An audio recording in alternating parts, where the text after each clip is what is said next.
नमस्कार, आपका बहुत-बहुत स्वागत है। मैं हूँ अनूप पाल। पिछले कुछ दिनों से आप देख रहे होंगे कि पश्चिम बंगाल की मुख्यमंत्री ममता बनर्जी को इंडिया अलायंस की कमान देने की बात चल रही है। कमान देने का मतलब कि उनको नेतृत्व दे दिया जाए, इसकी बात चल रही है। तो वर्तमान में नेतृत्व कौन कर रहा है? तो वर्तमान में जो मुझे लगता है जो सामान्य स्थिति है, वो ये है कि इंडिया अलायंस का नेतृत्व कोई भी नहीं कर रहा है। यानी कि वो अलायंस एक नेतृत्व विहीन अलायंस है। लेकिन कांग्रेस पार्टी के लोगों को लगता है कि राहुल गांधी उस अलायंस का नेतृत्व कर रहे हैं, क्योंकि राहुल गांधी नेता प्रतिपक्ष हैं। तो कांग्रेस पार्टी वाले ये मान के चलते हैं कि नेता प्रतिपक्ष होने का मतलब ये कि पूरे विपक्ष का नेता होना, जबकि आमतौर पर ऐसा होता नहीं है। हाँ, अगर एक ऐसी स्थिति आए जहां पर किसी बात को लेकर के कि पूरा का पूरा जो गैर सत्ता पक्ष है, यानी कि जो लोग सत्ता के समर्थन में नहीं खड़े हुए हैं, आमतौर पर विपक्ष वही होता है। लेकिन यहाँ पर क्या है कि विपक्ष में एक गठबंधन बना हुआ है और उस गठबंधन का नाम इंडिया अलायंस है, लेकिन विपक्ष में कुछ और भी पार्टियां हैं जो उस गठबंधन का हिस्सा नहीं है। तो कुछ मुद्दों पर ऐसा होता है कि पूरे के पूरा जो विपक्ष होता है वो नेता प्रतिपक्ष के पीछे खड़ा हो जाता है, और ऐसा भूतकाल में कई बार हुआ है, कोई पहली बार ऐसा मतलब हो या होता है नहीं है। खैर, बात अभी हम कर रहे हैं इंडिया अलायंस की। तो इंडिया अलायंस में हुआ क्या है कि तृणमूल कांग्रेस की तरफ से एक डिमांड सामने आई, और वो डिमांड ये थी कि ममता बनर्जी को इंडिया अलायंस का नेता मान लिया जाए या नेता बनाया जाए। तो भाई मसला ये है कि अभी तो कोई नेतृत्व तो कर नहीं रहा है। इंडिया अलायंस जो बना था वो लोकसभा चुनाव के लिए बना था। जहां तक बात वर्तमान सरकार के विरोध की है, तो उसके लिए किसी अलायंस की जरूरत नहीं है। भाई आप नॉर्मल भी अलग अलग रह के भी एक साथ आकर के विरोध कर सकते हैं। तो ऐसी बहुत सी चीजें हो सकती हैं जो मुझे लगता है और जो भूतकाल में होती भी रही हैं, या कोई संस्कृति परंपरा हमारी आज नई तो शुरू हो नहीं रही है, पिछले लगभग लगभग 75 से 77 साल से चल रही है। तो अब यहाँ पर मसला ये आ रहा है कि ममता बनर्जी जो कि खुद कह चुकी हैं कि मैं इंडिया अलायंस का नेतृत्व करने को तैयार हूं, तो उनकी तरफ से स्टेटमेंट क्यों आया? अगर ममता बनर्जी को मान लीजिए नेतृत्व सौंप भी दिया जाता है उस गठबंधन का, तो उससे क्या फर्क पड़ जाएगा? ममता बनर्जी उसको किस तरह से और कितना प्रभावित कर देंगी? मुझे लगता है ये थोड़ा-सा अजीब-सी बात है, लेकिन फिर भी एक तो नहीं, बहुत सारे दल ममता बनर्जी के पीछे खड़े हो गए हैं। उनको लगता है कि राहुल गांधी को इंडिया अलायंस का नेता नहीं होना चाहिए, जबकि घोषित रूप से कोई नेता है नहीं उसका। सबसे बड़ी बात ये है कि इंडिया अलायंस का कोई कन्वीनर ही नहीं है। अध्यक्ष बनाने की बात आई थी तो वो भी नहीं चुना गया, क्योंकि गांधी परिवार ये तो बर्दाश्त कर नहीं सकता है कि उसके रहते कोई अलायंस बने या कोई एम्पावर्ड कमेटी हो और उसका चेयरमैन उनके परिवार के बाहर का कोई हो। तो ये तो संभव नहीं है, और खासतौर से उस स्थिति में जबकि वो उसमें वो सम्मिलित हों। दूसरी बात ये है कि ममता बनर्जी को मान लीजिए उस गठबंधन का नेतृत्व सौंप भी दिया जाए, तो ममता बनर्जी न तो राज्यसभा की सदस्य हैं, न लोकसभा की सदस्य हैं। आपका मुख्य जो काम है अभी, या जिस वजह से आपने वो गठबंधन बनाया था, वो था नरेंद्र मोदी का विरोध करना। तो भाई नरेंद्र मोदी का विरोध कैसे आप करोगे? ममता बनर्जी यहाँ पर आकर के तो राजनीति करने से रहीं। तो उनकी बात को दिल्ली में और खास तौर से लोकसभा और राज्यसभा में रखेगा कौन? और ये राजनीति कुछ इस तरह की होती है कि इसमें तो डे टू डे जो है चीजें होती हैं कि आज कोई घटना घट गई, तुरंत प्रतिक्रिया चाहिए। तो ऐसी बहुत सारी चीजें होती हैं। जिस समय सत्र चल रहा होता है तो सत्र में संसद का सत्र चल रहा होता है, तो लोकसभा और राज्यसभा में कौन उनकी बात रखेगा? तो लोकसभा में कल्याण बनर्जी और राज्यसभा में डेरेक ओब्रायन, ये तृणमूल कांग्रेस के नेता है। तृणमूल कांग्रेस के ये नेता कितने सक्षम हैं इसके लिए अगर आपको कुछ उदाहरण दिए जाएँ, तो डेरेक ओब्रायन पिछले सरकार के कार्यकाल के दौरान कम से कम 2 बार राज्यसभा से सस्पेंड किए जा चुके हैं। उनकी जो हरकतें होती हैं, जिस तरह का उनका व्यवहार होता है, ना तो वो चेयर का सम्मान करना जानते हैं, ना वो नियमों के हिसाब से चलना चाहते हैं, ना वो जो राज्यसभा में पार्टियाँ हैं, उनके नेताओं का सम्मान करना जानते हैं, ना वो प्रधानमंत्री का सम्मान करना जानते हैं। तो डेरेक ओब्रायन एक्चुअली ये पुराने कम्युनिस्ट हैं और अराजकता इनकी रगों में बसी हुई है। कल्याण बनर्जी का भी हिसाब लगभग वही है कि कल्याण बनर्जी किस तरह की हरकतें करते हैं। पहले ये राज्यसभा में हुआ करते थे, तो राज्यसभा में जब होते थे तो इन्होंने किस तरह की मिमिक्री की थी राज्यसभा के सभापति की, बॉडी शेमिंग तक की थी और उसके लिए फिर उनको माफ़ी भी माँगनी पड़ी थी। लोकसभा में जब से वो आए हैं तो उनको फिलहाल लोकसभा में नेतृत्व एक तरीके से दिया गया है। जिस तरह के वो स्टेटमेंट देते हैं, अभी हाल में उनकी ज्योतिरादित्य सिंधिया से खटपट हो गई, व्यक्तिगत बयानों पर आ जाते हैं, बिलो दी बेल्ट चले जाते हैं। तो जिस तरह की हरकतें कल्याण बनर्जी करते हैं, जिस तरह की हरकतें डेरेक ओब्रायन करते हैं, तो क्या ये लोग राहुल गांधी से ज़्यादा बेहतर नेतृत्व देने में सक्षम हैं? मुझे लगता है बिल्कुल नहीं। अब बचते हैं अखिलेश यादव। अखिलेश यादव क्यों? क्योंकि वो कांग्रेस पार्टी के बाद लोकसभा में सबसे बड़ी विपक्षी पार्टी के नेता हैं। लेकिन उनके साथ एक समस्या है, हालाँकि वो समस्या ममता बनर्जी के साथ भी है। वीडियो बहुत लंबा हो जाएगा इसलिए मैंने उसका डिटेल में चर्चा नहीं किया। अखिलेश यादव के साथ समस्या ये है कि उत्तर प्रदेश के बाहर उनका कोई प्रभाव नहीं है। अगर मैं ये कहूँ उनको कोई जानता नहीं है तो ये गलत होगा। मुझे लगता है कि अखिलेश यादव को लगभग पूरे भारत में जो लोग राजनीति में रुचि रखते हैं, वो सब जानते हैं। बड़े नेता हैं और इस बार तो उनकी पार्टी ने उत्तर प्रदेश में बहुत ही अच्छा प्रदर्शन किया है।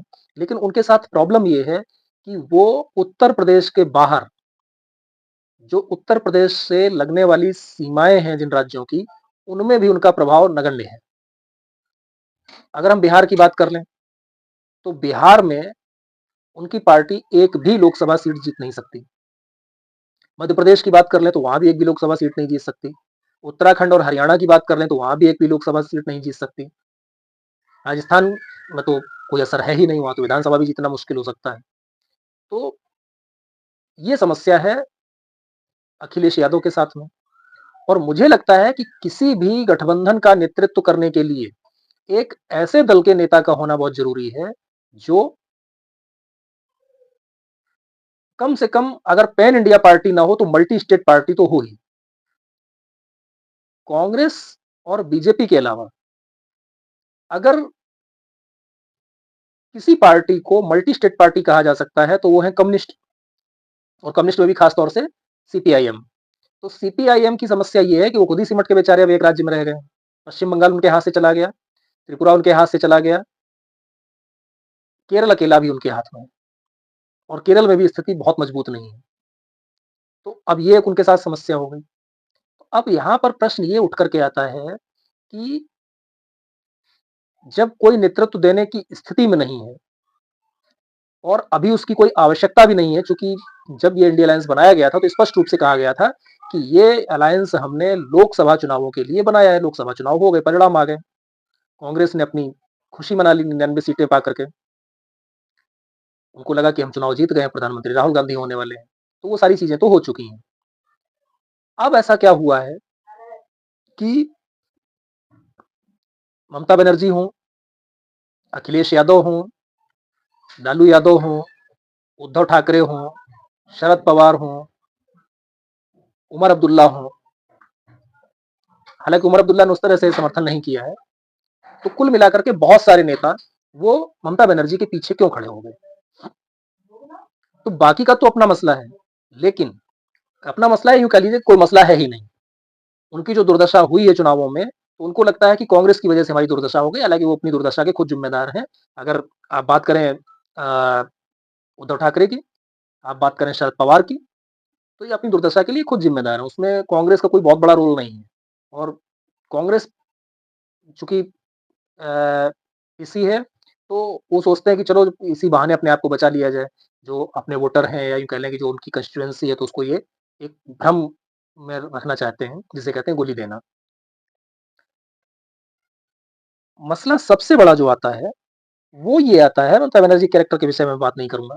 वो किस तरह की नेता हैं, किस तरह की वो राजनीति करती हैं, गठबंधन में उनकी भूमिका किस तरह की रहती है, इस पर ज़्यादा बात अभी नहीं करूँगा, ज़्यादा बात हो जाएगी, डिटेल बहुत हो जाएगा। तो मेन मसला क्या है? मेन मसला ये है कि उत्तर प्रदेश हो, बिहार हो या पश्चिम बंगाल हो, इन तीनों राज्यों में अगले 2 साल के अंदर विधानसभा के चुनाव होने जा रहे हैं। 2 साल के अंदर कह लीजिए, थोड़ा बहुत ऊपर-नीचे, उत्तर प्रदेश में सबसे लास्ट में होगा। 2025 के लास्ट में बिहार में चुनाव होने वाला है। 2026 की शुरुआत में पश्चिम बंगाल में विधानसभा का चुनाव होना है और 2027 की शुरुआत में, यानी फर्स्ट क्वार्टर में कह लीजिए, उत्तर प्रदेश का चुनाव होना है। इन तीनों दलों को, यानी कि तृणमूल कांग्रेस, समाजवादी पार्टी और राष्ट्रीय जनता दल, इन तीनों दलों की जो समस्या है वो है मुस्लिम वोट बैंक। तीनों राज्यों में मुसलमान अच्छा खासा प्रभाव रखता है। पश्चिम बंगाल में तो सबसे ज्यादा है, करीब करीब 30%। इसके बाद दूसरा आ जाता है आपका बिहार में, वहां भी लगभग 20% के आसपास है, और उत्तर प्रदेश जहां पे करीब 17% मुसलमान है। अब है क्या कि जो कांग्रेस है वो इनके लिए एक बड़ी बार्गेनिंग पावर बन के खड़ी हो सकती है, अगर वो कांग्रेस को नेतृत्व करने का मौका देते हैं या राहुल गांधी का विरोध नहीं करते हैं। जब भी चुनाव होंगे, जिन राज्यों में भी होंगे, तो कांग्रेस इन तीनों दलों के साथ गठबंधन करने की कोशिश करेगी। यद्यपि लोकसभा में ममता बनर्जी ने नहीं किया था,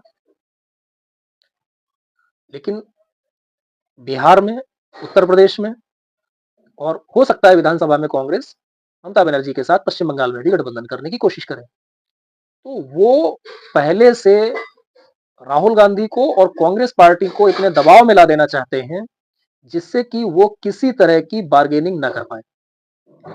दूसरा, अभी पिछले 1.5-2 साल में मुसलमानों का कांग्रेस प्रेम जिस तरह से जागा है, उससे भी ये लोग थोड़े सतर्क हैं। इनको लगता है कि अगर हमने कांग्रेस को हाशिए पर लाने की कोशिश नहीं की, या हम कांग्रेस को हाशिए पर नहीं लाए, तो ऐसा ना हो कि जो मुसलमान वोट है वो कांग्रेस के प्रति किसी तरह की सिंपैथी दिखाए और उसका दुष्परिणाम ये हो कि वोट बट जाए। और ये पार्टियां, तीन की तीनों पार्टियां, ये अफोर्ड नहीं कर सकती हैं कि मुस्लिम वोट बैंक बट जाए, और वो ये भी अफोर्ड नहीं करना चाहती हैं कि बिना वजह कांग्रेस पार्टी को अपने राज्यों में विधानसभा की सीटें दी जाएं या ज्यादा सीटें दी जाएं। जैसे उत्तर प्रदेश में, जो लोकसभा का चुनाव हुआ, उसमें कांग्रेस और समाजवादी पार्टी ने मिलकर के 43 सीटें जीती हैं। इन 43 सीटों में से अगर एक सीट आप रायबरेली की हटा दें, तो मुझे लगता है कि जो बाकी की 42 सीटें हैं, उसका पूरा श्रेय समाजवादी पार्टी को जाता है। रायबरेली जहां से राहुल गांधी लड़े हैं, वो उसका श्रेय दिया जा सकता है कि हाँ, वहां पर राहुल गांधी अपने दम पर जीत गए। हालांकि कहना मुश्किल है, लेकिन फिर भी चलो मान लेते हैं। लेकिन बाकी की जो सीटें 5 कांग्रेस ने जीती हैं, वो बिना समाजवादी पार्टी के सहयोग के वो जीत ही नहीं सकते थे। बिहार का भी यही हाल है। पिछले विधानसभा चुनाव में बिहार में कांग्रेस पार्टी ने आरजेडी के साथ एक हार्ड बार्गेनिंग की और ज्यादा सीटें अपने पक्ष में लेने में कामयाब रही, जबकि उसका स्ट्राइक रेट बहुत खराब रहा। और ऐसा माना जाता है कि अगर कांग्रेस ने बहुत जिद करके उतनी सीटें ना ली होती और उन सीटों पर आरजेडी चुनाव लड़ा होता, तो हो सकता है कि बिहार में 2020 के जो चुनाव हुए थे, उसमें आरजेडी की सरकार बन गई होती। तो उस दर्द को लालू प्रसाद यादव, तेजस्वी यादव अभी तक नहीं भूले।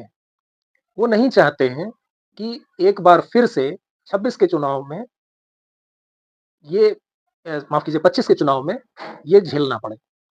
और ममता बनर्जी का तो बहुत साफ है कि वो एक्चुअली वो क्या कर रही हैं कि वो कांग्रेस को बिल्कुल किनारे लगा देना चाहती हैं। वो कांग्रेस को इस स्थिति में रखना ही नहीं चाहती हैं कि पश्चिम बंगाल का वोटर ये सोचे कि ममता बनर्जी ने कांग्रेस के साथ गठबंधन क्यों नहीं किया। वो ना तो कांग्रेस को एक भी सीट देंगी और ना कांग्रेस के साथ गठबंधन करेंगी। और साथ ही साथ वो ये भी चाहती हैं कि जो पश्चिम बंगाल का मुसलमान वोटर है, वो किसी भी कीमत पर उनसे दूर ना जाए। अगर कल को कांग्रेस उनसे अलग होकर के चुनाव लड़ती है, तो मुस्लिम वोटर कांग्रेस को वोट ना करें और वो उनके पक्ष में है। हिंदू वोटर कटेगा, तो वो ममता बनर्जी का वोटर नहीं कटेगा। तो राजनीति अलग है और दिखावा अलग है। इंडी गठबंधन का नेतृत्व कौन कर रहा है, कौन नहीं कर रहा है, उससे दिल्ली की राजनीति को कोई फर्क नहीं पड़ता। आप खुद दिमाग लगा के देखिए कि चुनाव तो 5 साल बाद होने, 29 में होने हैं लोकसभा के। उस बीच में जो यहां पर मुद्दे उठाने की बात है, तो उनको उठाने में कम से कम राष्ट्रीय स्तर के मुद्दे उठाने में ममता बनर्जी असफल हैं। वो पश्चिम बंगाल के मुद्दे उठा सकती हैं, अखिलेश यादव यूपी के मुद्दे उठाते हैं। अगर आरजेडी के कुछ एक दो मेंबर हैं, जो भी हैं, मुझे नंबर कंफर्म नहीं है, 3 या 4 जो भी हैं, वो अगर हैं, तो वो बिहार के मुद्दे उठाएंगे। राष्ट्रीय स्तर पर या कई राज्यों के मुद्दे केवल कांग्रेस उठा सकती है और कांग्रेस को वो साइडलाइन करना चाहते हैं ये कहकर के कि हम कांग्रेस का नेतृत्व स्वीकार नहीं करते, सिवाय इसके और कुछ नहीं है। उससे होगा ये कि ये जो इंडिया अलायंस है, वो एक तरीके से ठंडे बस्ते में चला जाएगा और कल को जब उन राज्यों में विधानसभा के चुनाव होंगे, तो उनके ऊपर इस बात का दबाव नहीं रहेगा कि वो कांग्रेस को अपने गठबंधन में सम्मिलित करें, अपने साथ मिलकर के चुनाव लड़ाएं या ना लड़ाएं। अगर वो कांग्रेस के साथ मिलकर चुनाव नहीं लड़ते हैं ये तीनों दल, तो मुसलमान वोटर उनसे फिसल ना पाए। सिर्फ और सिर्फ ये राजनीति। इस वार्ता में आप सम्मिलित हुए, इसके लिए आपका बहुत बहुत धन्यवाद। आपसे अनुरोध है कि कृपया इस चैनल को देखिए, लाइक कीजिए, शेयर कीजिए और सब्सक्राइब जरूर कीजिए। नमस्कार।